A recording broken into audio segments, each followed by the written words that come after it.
साथियों नमस्कार, मैं आपका दोस्त डीके राज स्वागत करता हूं द भारत शो में। दोस्तों, आज द भारत शो के जो मेहमान हैं, जिनको इनवाइट किया गया है, उनके बारे में मैं आपको बता दूं तो प्रोफेशन की मैं बात करूं तो आज बैंकिंग में एक फिनटेक सेक्टर है, उसको देख रेख करते हैं। तो आज हम सभी जानेंगे कि किस तरह उनका वर्क चल रहा है। तो दोस्तों, स्वागत करते हैं मिस्टर राजू कुमार जी को। नमस्कार, मेरा नाम राजू कुमार है और मैं मुजफ्फरपुर ज़िले के मीनापुर प्रखंड से मेतनापुर गांव से आते हैं। और मेरा जो वर्क है वो फिनटेक कंपनी के द्वारा बैंकिंग सेक्टर का वर्क है। जहाँ तक कि हमारे टीम के द्वारा ये जानकारी मिली है कि आज जो आपका बैंकिंग सेक्टर में जो फिनटेक है, आज काफ़ी अच्छे तरीके से आप उसको वर्क कर रहे हैं, काफ़ी आपकी प्रशंसा होती है रिटेलर द्वारा। तो इसको कैसे आप देख रेख करते हैं वर्क को आप? देखिए, जब मैंने पढ़ाई लिखाई ख़त्म करने के बाद होता है सभी व्यक्ति को मन में कि भाई हमें कोई अच्छा सा अर्निंग करें, अर्निंग का स्रोत मेरे पास होना चाहिए। उसी प्रकार मैंने भी सोचा तो मुझे लगा कि नहीं, एक फिनटेक के द्वारा बैंकिंग सेक्टर ही ऐसा एक सेक्टर है जिसके द्वारा खुद रोजगार करते हुए हम कुछ लोगों को रोजगार दे सकें। इसके बाद मैंने स्टार्टअप भी किया और स्टार्टअप करते समय जब मैंने स्टार्टअप किया उसके बाद काफ़ी लोगों को रोजगार भी दिया। फिनटेक में पहले तो मैं डिस्ट्रीब्यूटर बना। डिस्ट्रीब्यूटर बनने के बाद कुछ ऐसे ज़िले हैं, जैसे मैं नाम बताना चाहूँगा, दरभंगा हो गया, सीतामढ़ी हो गया, शिवहर हो गया, अपना खुद का मुजफ्फरपुर हो गया जहाँ मीनापुर वगैरह है, उस सारी जगह पे मैंने रिटेलर बनाने का काम किया। हर एक काउंटर को रिटेलर स्पाइस मनी के रूप में परिवर्तन करके उसको डेवलपमेंट कराया, काउंटर बैंकिंग लाइक हो उस तरह से काम करवा कर फिर मैंने उस पर काम करना स्टार्ट किया। आजकल होता क्या था, कुछ दिन पहले, कि बैंक जो है 10 किलोमीटर दूर है कहीं गांव से, ठीक है, वहाँ पे बड़े बुजुर्ग लोग होते थे और अभी भी है, और उन लोगों को बैंक से पैसा निकालने के क्रम में काफ़ी परेशानी होना पड़ता था। जैसे बैंक पैदल जाना, वहाँ से आना। तो जब से मैंने काम किया तब से वैसे बुजुर्ग लोगों को, या वैसे कहिए जिन लोगों के सहयोग नहीं, आने जाने में तकलीफ हो, वैसे लोगों के लिए बैंकिंग सेक्टर का यूज काफ़ी ईजी हो गया। वो अपने नज़दीकी काउंटर पे जाते हैं, अपना आधार कार्ड लेकर के, एटीएम कार्ड लेकर के, वहाँ जा कर के वहाँ से अपना फिंगर लगाए, एटीएम से पैसा निकालना हो, जो भी हो बैंकिंग सर्विस का कुछ ऐसा पार्ट है जो वहाँ से वो करके सफल हो जाते हैं। और ये करते हुए मैंने आज तक लगभग 9 से कुछ रिटेलर हमारे पास हैं, जो कि डिस्ट्रिक्ट का मैंने नाम बताया, वो सभी डिस्ट्रिक्टों में, हर डिस्ट्रिक्ट में लगभग 40 प्लस और कहीं पे 200 प्लस ये रिटेलर बेस है हमारा, और वो लोग मेरे साथ जुड़ करके बैंक का काम कर रहे हैं और वो भी काफ़ी खुश हैं। जैसे आपको बताए भी होंगे कुछ लोग, वो लोग भी काफ़ी खुश हैं। जहाँ तक कि देखा गया है बैंकिंग सेक्टर में कि जिस चीज़ आप वर्क कर रहे हैं, तो वहाँ से जब कस्टमर जब जाते हैं किसी भी रिटेलर के पास, अब जब पेमेंट विड्रॉल होता है तो बहुत ऐसा समय आता है कि पेमेंट जो है किसी कारणवश सर्वर नेटवर्क या किसी कारणवश पेमेंट फंस जाती है। तो उस समय दुकानदार को एक ही समझ आती है कि हम कॉल करें अपने डिस्ट्रीब्यूटरशिप को। बिल्कुल। तो उस समय जब कॉल आता है तो उस समय कैसे उसको हैंडल आप करते हैं?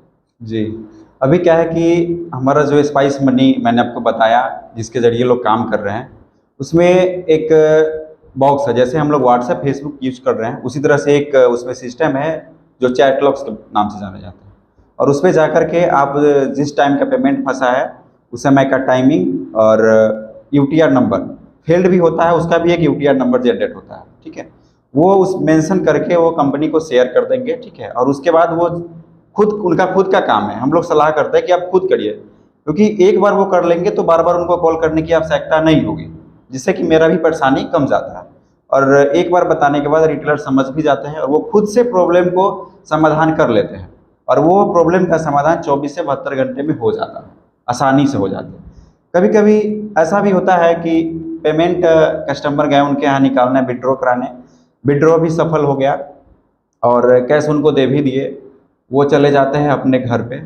घर पे जाने के बाद बोलते हैं, फिर दोबारा आते हैं काउंटर पे और बोलेंगे कि भैया आपने मुझे 500 रुपया, 100 रुपया या 1000 रुपया कम दिया। उस समय परेशानी बढ़ने की उम्मीद रहती है और बढ़ भी जाता है। इसलिए हम लोग सभी बैंकिंग रिटेलर को सूचित करते हैं कि आप लोग जब भी अपने काउंटर से पेमेंट दे कस्टमर को, तो उस समय उनको बोलिए कि भाई अब खुद इस समय गिन करके और सेटिस्फाइड हो लीजिए कि इतना पैसा है या नहीं, हमको बता दीजिए कि हाँ इतना है, तब जाइए आप यहाँ से। उस कंडीशन में इस तरह की प्रॉब्लम नहीं आती है। आपका जो वर्क चल रहा है तो ये सिर्फ एक गांव में आपका डिस्ट्रीब्यूटरशिप सीमित रहता है, प्रखंड में, या और भी जगह आपका ये फैला हुआ है? देखिए, जब तक आप एज ए डिस्ट्रीब्यूटर काम कर रहे हैं तब तक तो आपको ये अपने प्रखंड में ही, प्रखंड लेवल पे ही आप नेटवर्क बना करके, वहाँ पे काउंटर बना करके, बैंकिंग सेक्टर हर 1 किलोमीटर 2 किलोमीटर पे जहाँ कर लीजिए कि चौक होते हैं, हाट बाज़ार होते हैं, वहाँ पे लगाया जाता है। लेकिन आप अगर अच्छा काम करते हैं, जैसे मैंने लोग रिटेलर के साथ काम किया और हमने भी किया, उसके साथ अच्छा परफॉर्मेंस दिया, उसके बाद लोग क्या किए कि हमसे जो सीनियर होते हैं बैंकिंग सेक्टर में, ASM बोलते हैं, जो एरिया सेल्स मैनेजर होते हैं, उन्होंने हमें प्रमोशन कर दिया। प्रमोशन करने के बाद जब मैंने डिस्ट्रीब्यूटर था, उसके बाद प्रमोशन हुआ तो हम सुपर डिस्ट्रीब्यूटर हो गए। ठीक है, सुपर डिस्ट्रीब्यूटर होने के बाद अब मुझे अथॉरिटी है कि हम अपने डिस्ट्रिक्ट से अदर डिस्ट्रिक्ट में भी डिस्ट्रीब्यूटर अनबोर्ड कर सकते हैं, डिस्ट्रीब्यूटर बना सकते हैं। और बना करके, और वहाँ भी मैंने जिनको डिस्ट्रीब्यूटर बनाया है, आज भी मेरे पास लगभग 60+ डिस्ट्रीब्यूटर हैं, और वो लोग मेरे साथ जुड़ करके भी खुश हैं और काफ़ी अच्छा अर्निंग कर रहे हैं, बहुत अच्छा अर्निंग कर रहे हैं। और उनके साथ जो भी रिटेलर होते हैं वो भी काफ़ी प्रसन्न होते हैं और अच्छा अर्निंग कर रहे हैं। आप जो बैंकिंग सेक्टर को जो देख रहे हैं, फिनटेक को, तो उसका जो पोर्टल है, तो वो पोर्टल से क्या क्या वर्क हो सकता है? जी, बताना चाहूँगा आपको कि बैंकिंग का तो कारोबार होता ही है, जैसे पैसा किसी के आधार कार्ड के द्वारा विड्रॉ करना, ATM कार्ड के द्वारा विड्रॉ करना, और मनी ट्रांसफ़र, अगर कोई व्यक्ति के अकाउंट में पैसा ट्रांसफ़र करना है तो वो कर सकते हैं। इसके अलावा भी जैसे बैंकिंग के लिए एक प्लस पॉइंट होता है, हमको कहीं खाता अकाउंट खुलवाना है, ठीक है, उस अकाउंट खुलवाने के लिए पैन कार्ड आजकल काफ़ी ज़रूरी है, तो उसमें पैन कार्ड की आवश्यकता पड़ जाता है। तो वो हमारे पोर्टल के द्वारा एक ऐसा सिस्टम है कि जो NSDL पैन कार्ड का पोर्टल है, उसमें बायोमेट्रिक लगा करके, अपना बायोमेट्रिक अंगूठा लगा करके, और उसके ज़रिए आप 30 मिनट के अंदर अपना पैन कार्ड प्राप्त कर सकते हैं। ये हो गया प्लस पॉइंट। इसके अलावा भी जैसे किसी व्यक्ति को आज अभी के अभी ज़रूरत है कि भाई हमको 10,000 से अधिक का भी निकासी करना है, एक लिमिट होता है, यह एक आधार कार्ड से 10,000 का ही निकासी करना है, उससे ज़्यादा नहीं करना है। लेकिन हम लोगों के पास, सभी रिटेलर के पास, सभी BC के पास एक ऐसा सिस्टम है जिसके द्वारा वो 10,000 से ज़्यादा का भी निकासी कर सकते हैं। आधार पे, भीम आधार पे आता है, जिसके ज़रिए वो चाहे तो 10,000 से 40,000 तक का अमाउंट वो विड्रॉ कर सकते हैं सेम डे में, ठीक है, जिससे जब कस्टमर का ज़रूरत पूरा हो सके। ठीक है, और इसके अलावा और भी सारी चीज़ आते हैं जो हम आपको विस्तार से बताना चाहे हैं, और आगे जैसे ही कुछ नई पोर्टल नई सर्विस आती है तो हम बताएंगे आपको। जहाँ तक कि मैं बात करूँ तो बहुत ऐसे पोर्टल जो बैंकिंग सेक्टर का चल रहा है, तो रिटेलरशिप बनाने का कुछ पेमेंट भी उसका फी लेते हैं, तो क्या आप भी ऐसा करते हैं या फ्री ऑफ कॉस्ट आप देते हैं? देखिए, जैसे कि आज से 5 साल पहले हम बात करेंगे तो उस समय रिटेलर का कुछ चार्ज हुआ करता था, जो कि कंपनी से ही होता था। एक फिक्स अमाउंट किया गया था कि इतना अमाउंट लगेंगे तो फिर आपका रिटेलर आईडी अनबोर्ड हो जाएगा, और वो अनबोर्ड हो जाता था। बट अभी क्या है ना कि अभी एक भी रुपया हम नहीं लिया जा रहा, जीरो अमाउंट पे रिटेलर आईडी अनबोर्ड करके हम लोग दे देने का काम करते हैं। ठीक है, और जहाँ तक रिटेलर भी है तो वो प्रसन्न होते हैं, उनको लगता है कि चलो बिना इन्वेस्ट किए हुए हमें एक अच्छा रोजगार करने की मौका मिल गया, और जिसके जरिए ज़्यादा से ज़्यादा संख्या में रिटेलर डिस्ट्रीब्यूट भी होता है, लोग रिटेलर बेस लेते भी हैं, और हम लोग डिस्ट्रीब्यूटर का भी जो है पेमेंट नहीं लेते हैं। डिस्ट्रीब्यूटर बनाने का भी कोई चार्ज नहीं है, फ्री ऑफ कॉस्ट बनाने का काम करते हैं, बशर्ते कुछ कंडीशन होते हैं जिसको फॉलो करना होता है डिस्ट्रीब्यूटर को। होता क्या है कि सॉफ्टवेयर या फिर बैंकिंग में काम करने के लिए अगर आप कर रहे हैं तो आपके ज़रिए जो आपसे सीनियर हैं उनको गाइडलाइन करना पड़ता है कि आखिर मैंने इनको बना दिया और ये किस तरह से काम कर रहे हैं। हम लोग देखते हैं जो अच्छा काम कर रहे हैं ठीक है, जो उस लायक नहीं है तो उनको स्टार्टअप में बोलते हैं कि आप कुछ बिलिंग कराइए, कंपनी का प्रोडक्ट बिलिंग कराइए।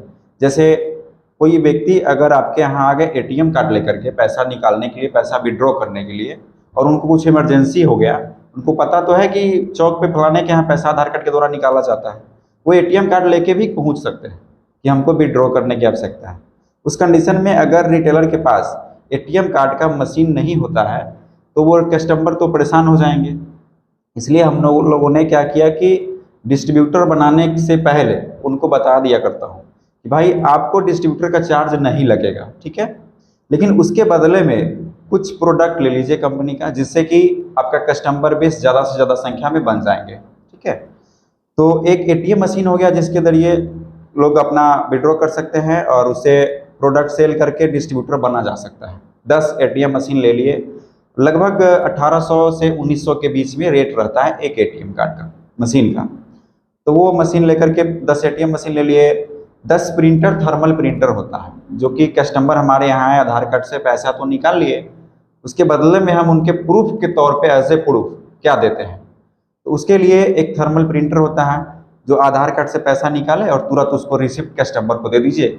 उससे ये स्पष्ट होता है कि आपके कस्टमर के पास कितने अकाउंट में पैसा पहले से था और कितना कस्टमर निकाला, कितना बच गया, ठीक है। इसका लेन देन का ब्यौरा उनके पास रहता है और वो कस्टमर लेकर के घर चले जाते हैं। उससे होता क्या है कि कस्टमर के पास सेटिस्फाइड हो जाते हैं वो खुद को कि मेरे खाता का जो पैसा है, अकाउंट का जो पैसा है वह सुरक्षित है और मैंने उनके यहाँ से ही पैसा दोबारा निकालने की कोशिश करूँगा, क्योंकि वहाँ से हमें एक रिसिप्ट जनरेट हो गया। और इसी प्रकार से दूसरा होता है वह है रिटेलर के लिए।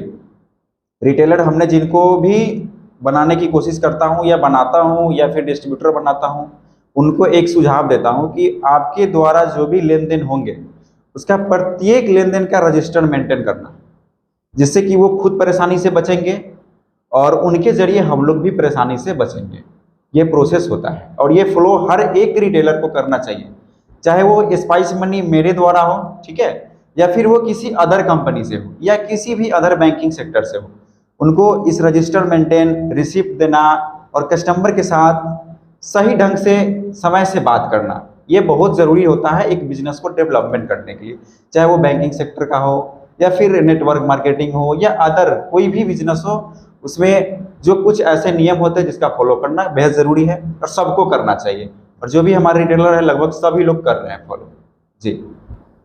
जब आपको हमारे द भारत शो के टीम के द्वारा जब आपको इनवाइट किया गया तो यहाँ पे आके आप कैसा फील कर रहे हैं? बताना चाहूँगा आपको कि आपके टीम के लोग जब मुझे कॉल किए और वहाँ से बात हुई हमें, तो हमें लगा कि नहीं, बहुत ही अच्छे तरीके के लोग हैं और हमसे इस तरह से बात कर रहे हैं, अच्छे तरीके से बात कर रहे हैं। तो मैंने एक समय बनाया, एक टाइम बनाया, क्योंकि फील्ड में रहने के बाद तो टाइम बहुत कम मिल पाता है। फिर भी मैंने एक निर्णय लिया कि नहीं, चलो हमको एक डेट फिक्स करना है और उस डेट पे जाना है। तो मैंने सोचा कि चलो ठीक है, डेट भी निर्धारित किया और उस डेट में मैंने आज आपके सामने प्रेजेंट हूँ। और यहाँ आने के बाद हमको बहुत ही अच्छा लगा और आपके द भारत शो के जरिए कोई ऐसा बिजनेसमैन है जो चाहेंगे कि हम अपना बिजनेस को कुछ और बढ़ा कर सकते हैं और बढ़ावा देना चाहिए, तो उस डेवलपमेंट के लिए आपके द भारत शो का यूज करना बेहद ज़रूरी रहेगा और वो इसके जरिए बढ़ भी सकते हैं और बढ़ भी रहे हैं। बहुत सारे लोग हमने देखा भी है और यहाँ आने के बाद आपसे मिलकर भी बहुत खुशी हुई हमें कि चलिए नहीं, आपके ज़रिए जुड़ करके हम और लोगों को बता सकते हैं कि नहीं, आप वहाँ जा कर के उनसे मिल करके और एक डिस्कस कीजिए जो बहुत ही अच्छा रहेगा आपके लिए भी, एक आपके लिए, दोनों पक्ष के लिए काफ़ी बेटर है। और वैसे लोग जो बेरोजगार हैं, जिनको रोजगार करने की कोई अवसर ही नहीं है या उनके पास कोई जरिया है ही नहीं कि मैं कोई रोजगार कैसे करूं, और वो 24 घंटे फ़ोन में लगे रहते हैं, खेलते हैं, पबजी खेल रहे हैं, ये वो खेल रहे हैं, और वो जब आपका शो देखेंगे तो यहाँ से कुछ ना कुछ उनको उस लायक मिल जाएगा जिसके ज़रिए वो अच्छा खासा अर्निंग कर सकते हैं। तो दोस्तों, आज हम सभी जाने राजू जी के द्वारा कि आज बैंकिंग सेक्टर में जो फिनटेक को जो काम देख रेख कर रहे हैं, आज कितने अच्छे तरीके से देख रेख कर रहे हैं और अपने रिटेलर को भी कितना अच्छे तरह से वो व्यवहार करते हैं, जो आज हम सभी जाने हैं। और दोस्तों, मैं यही कहना चाहता हूं कि अगर आपको भी फिनटेक बैंकिंग सेक्टर के बारे में और भी डिटेल जानकारी चाहिए तो वीडियो के डिस्क्रिप्शन में नंबर दे दिया गया है, आप कॉल करके और भी डिटेल जानकारी आप ले सकते हैं।